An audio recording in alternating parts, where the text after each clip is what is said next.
Yes, it's another case for that most famous of all manhunters, the detective whose ability at solving crime is unequaled in the history of detective fiction. Nick Carter, Master Detective.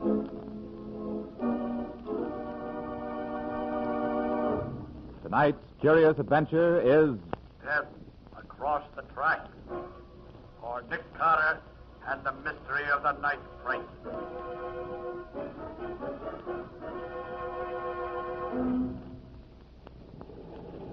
Well, Mr. Nicholas Carter, I've learned one thing about you during this long, long train ride. That's interesting, Patsy. Provided it doesn't reflect upon my ability as a detective. But it does, Mr. Carter. One of your rules is never to overlook an obvious clue. Quite right, Patsy. Well, this time you've missed one. But we're not in the case yet, Patsy. Until we arrive at Midland Junction, I don't start to investigate the murder of James Fitzpatrick, the railroad detective. But when we get off at Midland Junction, then I'll be a big That's just it, Nick. We aren't going to get off at Midland Junction. You overlooked a very obvious clue that's printed right here in this timetable. Yes? Yes. This train doesn't stop at Midland Junction. Why are we stopping way out here in the country? Because Midland Junction happens to be way out in the country. They're stopping the limited just for us? Just for us, Patsy. You see, the clue you found is counteracted by another you didn't know about. And that is that I happen to be handling this case for the Midland and Eastern Railway. It was their best detective who was murdered. They called on me to pick up where he left off. Well, come along, Patsy. This is where we get off. Okay, I'm coming. Watch that high step. Thanks, Nick. You're Mr. Carter? That's right. And this is Miss Patsy Bowen. How do you do? How do you do? I'm Roger Baybrook. I'll talk to you about the case after the limited pulls out. Stay right here until I come back. Roger Baybrook? Well, I've heard of him, Nick. Isn't he that big real estate man who bought up a whole county just so he could run it the way he wanted to? That's right, Patsy. And this happens to be the county. He owns nearly everything in it except the right-of-way of the Midland and Eastern Railway, which he just came in on. Look at all those men with shotguns Baybrook's bringing back from that water tank. They're deputies, Patsy. Probably out looking for the man who murdered James Fitzpatrick. I suppose one of them is the sheriff. They all look dumb enough.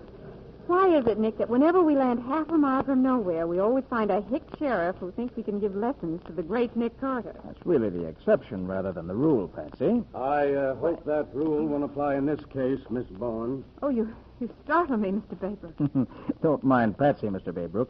You'll find me quite ready to cooperate with the local sheriff from the moment I meet him. You've already met him, Mr. Carter. You mean that you're the sheriff? Well, you see Mr. Baybrook's badge, don't you, Patsy? Oh, yes, sure. Mr. Carter, I shall now give you the details of the murder of James Fitzpatrick. Let's go into the railroad station. That's where it happened. All right, Sheriff.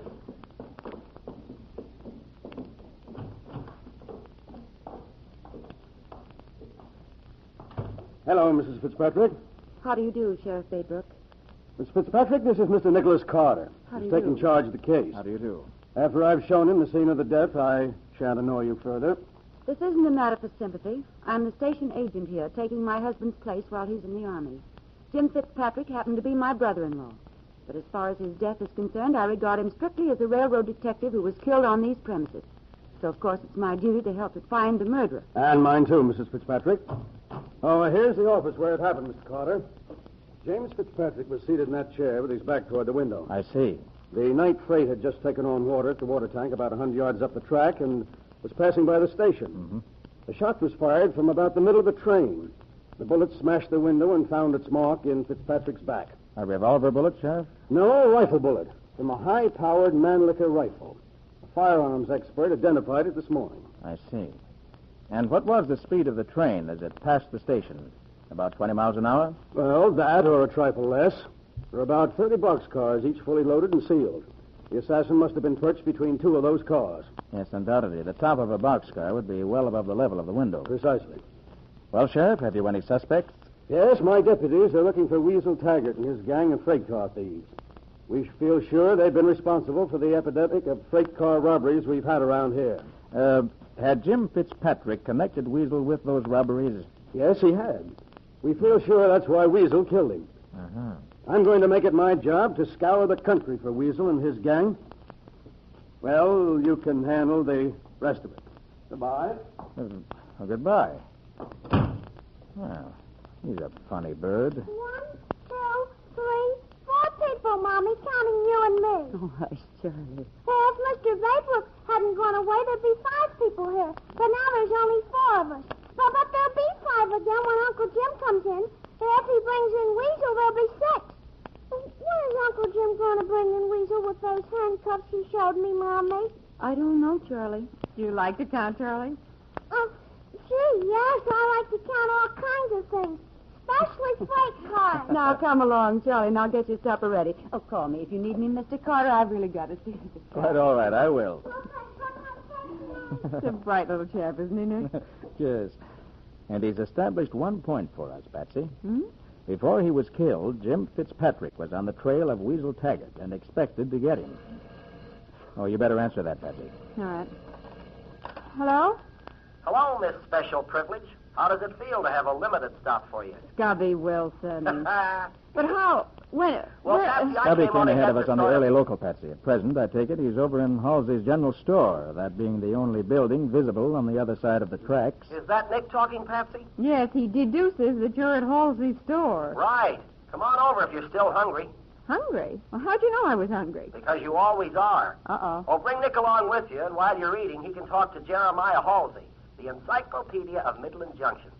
If Nick can sort out the clues that Halsey hands him, he'll have this case right in his pocket. We'll be right over, Scubby.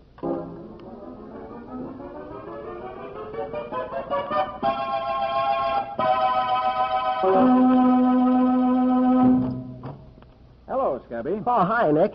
Mr. Halsey, my friends.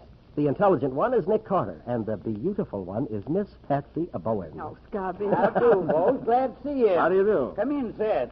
Mr. Halsey owns this general store, Nick. It's the only store around here. Well, I may own it now, but if Weasel Taggart has his way about it, I may not own it long. Weasel's tried 3 times now to steal my stock away from me. Maybe next time he'll succeed. Come on, Patsy. The food department is over here. You don't have to ask me twice. Tell me, Mr. Halsey, when did Weasel Taggart try to rob your store? Oh, 3 different times. Only I'm not expecting them again until they rob some more freight cars. Well, what's the connection? Oh, by the way, miss, there's some good pies on that top shelf in the bakery department. Apple, 10 cents, and cherry, 15. Okay. Yes, Mr. Carter, every time Weasel's gang robbed some freight cars, Jim Fitzpatrick got together a bunch of deputies and went out hunting them. I see. And that left nobody hereabouts, so they tried to rob my store. And what did you do about it? Well, scared them off every time. Just outsmarted them. That's what you got to do with people who try to take what belongs to you. Now, take Roger Baybrook, for instance. From the first day I saw him, I knew he wanted to buy up this whole county, so I went ahead and bought up a lot of property myself. I knew just what he wanted, and I sort of tried to beat him to it. Well, we did a lot of buying and selling, him and me, and after it was all over, Baybrook owned 10 times the amount of property as I did, but it cost him 100 times more. Now, who would you say was the smarter? Well, that depends on the property, Mr. Halsey. But if your story is correct, Baybrook did pay too much for that old right-of-way belonging to the Midland and Eastern. Well, he wanted it because it ran across the middle of his farm. He could have got it free if the franchise hadn't been renewed. That's what he was waiting for after young Tom Prentice tipped him off to it. Only Jim Fitzpatrick found out his game and blocked it. And how did Baybrook feel toward Jim Fitzpatrick after that? Well, he was mad enough to murder him, only he didn't say so. Baybrook just swore he'd get even with the railroad, and he has, by getting himself elected sheriff. He's after him every time a cow gets killed on their tracks. It'll cost them more in damage suits than he paid them for that strip of land. Mr. Halsey, get it back to Jim Fitzpatrick. No, don't jump at false conclusions, Miss Carter. I didn't say Baybrook actually threatened Jim. You heard me mention Tom Prentice. Yes. Well, he's Mary Fitzpatrick's brother. He worked for the railroad and embezzled some of their funds. So he told Baybrook about the right-of-way, hoping Baybrook would pay him for the information. I suppose Jim found out about that, too? Oh, of course. And Tom wouldn't pay the money, so he went to jail. Here, you can't eat all those cherry pies. I'm saving that last one for Mary Fitzpatrick. Here, come on now. Hand it over. Eat a cup of apples instead. Be right back, folks. I'm going into the shipping department for a paper bag. Well, Nick, did the local encyclopedia turn out to be a gold mine? I was just striking pay dirt, Stubby, when he got sidetracked on those cherry pies. I'd say this store was a gold mine.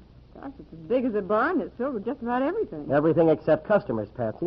If I hadn't been around, Halsey would have been alone all afternoon. And why in the world does he keep all this big stock? A big stock brings a big trade. That's the motto Halsey keeps quoting.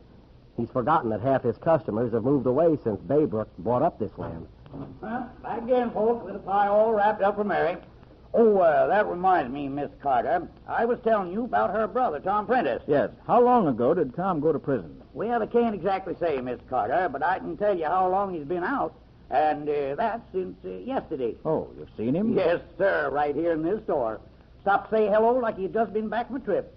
But let's get over to the station before the night freight comes along and blocks us off. It's kind of dark, and if you want flashlights, I got some nice 69 centers in the hardware department. I have my own light, thanks. Come on, kid.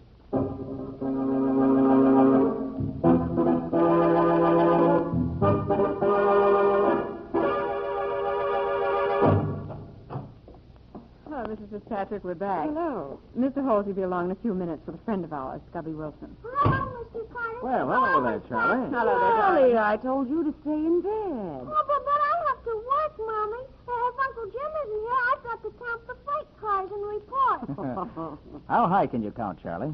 Gee, I only counted to 20 last night, then Mommy yelled and awful loud. Are you going to yell tonight, Mommy? No, dear. Now run back to bed. Now, hurry now. You can count the cars while you're in bed. The big freight is just about starting. Okay. Hello, Mr. Halsey. Oh, hello, Charlie.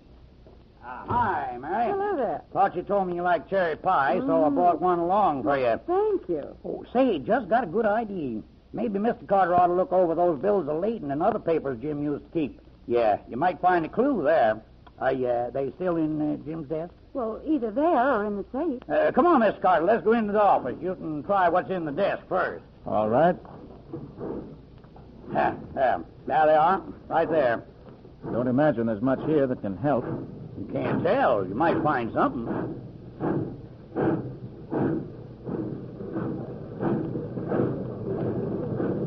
No, Mr. Halsey. Afraid there's nothing here in the desk that I can use. You're sure now, Carter? Did you look real careful through that pile of papers in the wire basket? Yes, I did. What about that old safe in the corner, Mrs. Fitzpatrick? Maybe they're in there. Well, I don't know the combination, Mr. Carter. Jim never gave it to me. Don't let that worry you, Mrs. Fitzpatrick. Nick opens safe doors almost as easily as you open an icebox. Well, I'll go and give it a try anyway. Killer's out there again, riding the brakes like he did last night. Are you hurt, Nick? No, Patsy. If I hadn't gotten up on that desk just when I did, that bullet would have gone right through my head. We got to stop that freight. The killer's on it. I'll telegraph the next station to flag it down. Haven't got the sheriff's search the train. That won't do any good. The killer will jump off as soon as the train gets out of town. There must be some way of catching him, Nick.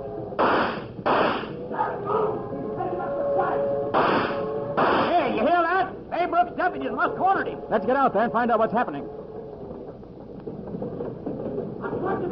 Careful, he's got a gun. There are the deputies, Nick. Crouching behind that pile of railroad ties.